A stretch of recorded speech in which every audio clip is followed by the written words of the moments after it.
My daughter called the cops on me. My wife said the word I never thought I'd hear after 24 years: divorce. And I'm standing in my own living room asking a question I swore I'd never ask. Did I just destroy my family trying to save it?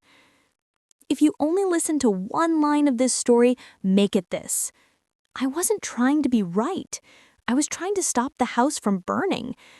Turns out, I was the one holding the match. I'm 41. She's 41. We've been married 24 years. 3 kids, 2 are grown. A is 21, M is 18, the youngest just behind him. I work, I grind, I carry worry in my shoulders like bricks. For the past few years, the marriage has been rocky. Not cheating, not scandal, just fatigue. Anxiety, stress, fear, the kind that makes you tighten every muscle until even love sounds like noise. Then one afternoon, my oldest, A, sits across from me at the kitchen table. Therapist words in her mouth. She says, "Dad, I've been working through childhood trauma. The way you handled anger, the way you shut down, that's why I keep picking men who don't show up. You're a part of why my relationships fail.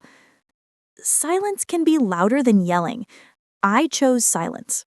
I told her, focus on your good qualities. You're strong. Don't live life blaming the past." I called it encouragement. She heard it as, "I don't believe you." That was the first wrong turn.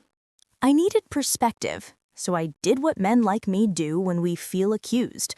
I called the people who sound like logic. My mother, my brother, friends who know me in clean lines. 9 out of 10 said the same thing. She's being disrespectful. She needs real-world experience.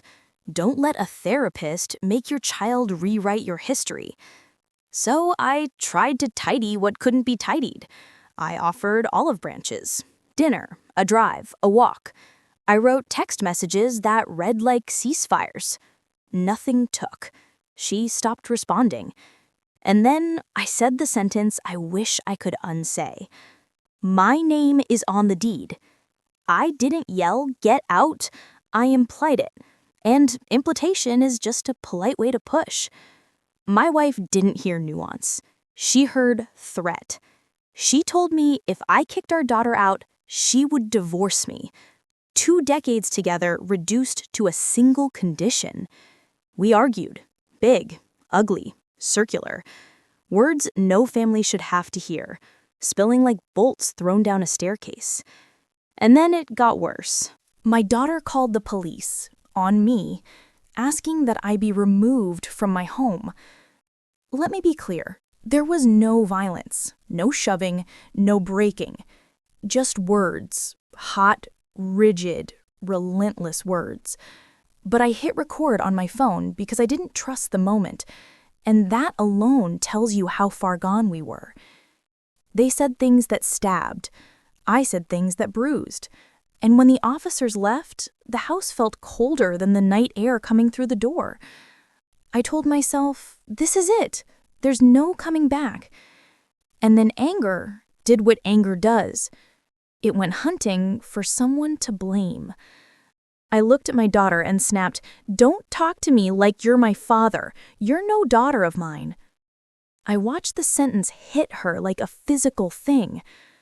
I had never seen her look at me like that, like I had thrown her childhood into traffic. Regret landed in my mouth so fast I nearly choked on it. But some words don't come back once you open the cage. Here's what didn't fit into the fight. When she was little, I was the fixer. Bills? Fixed. Car? Fixed. Feelings? Not my strong suit. When stress got loud, I shut the door so I wouldn't break anything. That's the story I told myself. I was protecting them from my worst self. The story she grew up with was different. Dad disappears when it matters. Therapy gave her language. That language sounded like accusation to me. Two people telling the truth from opposite ends of the same hallway, neither walking toward the other. My mother-in-law found me sitting on the steps like a man waiting for a verdict. She didn't take my side. She didn't take my daughter's side. She took the side of the forest, not the trees.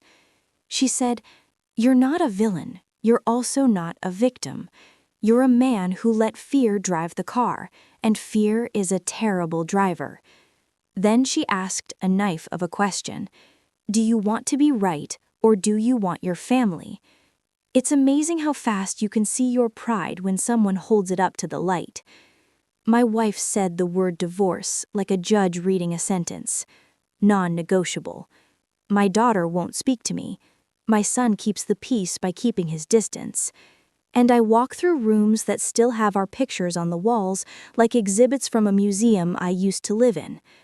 Anxiety doesn't buzz anymore. It howls.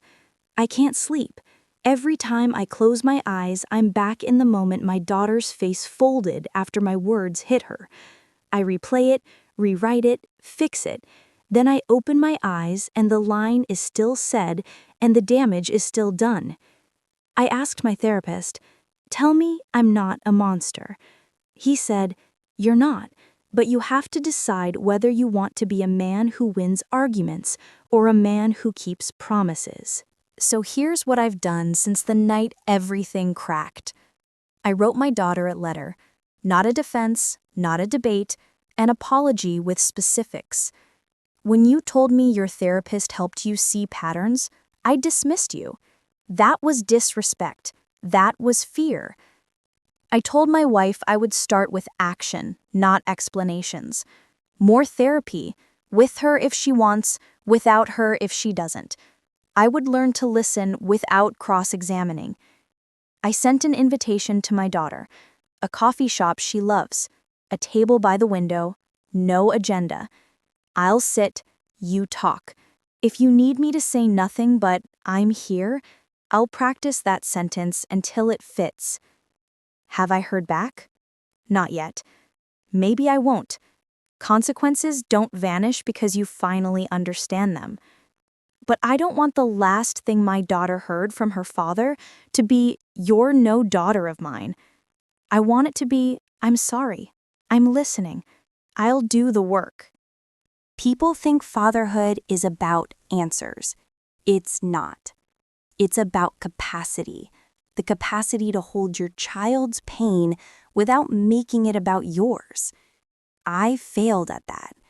I wanted to tidy her hurt with logic, because logic is what I know. But pain is not a math problem.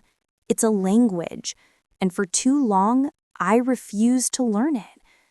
So am I the asshole? Some days I say yes. Other days I say I'm a man who confused control with care and equated disagreement with disrespect. I am learning that accountability is not agreeing I'm evil. It's agreeing I did harm and choosing to repair. If you've ever stood in your own house and felt like a stranger in the photo frames, if you've ever said the sentence you can't unsay, you know what this feels like.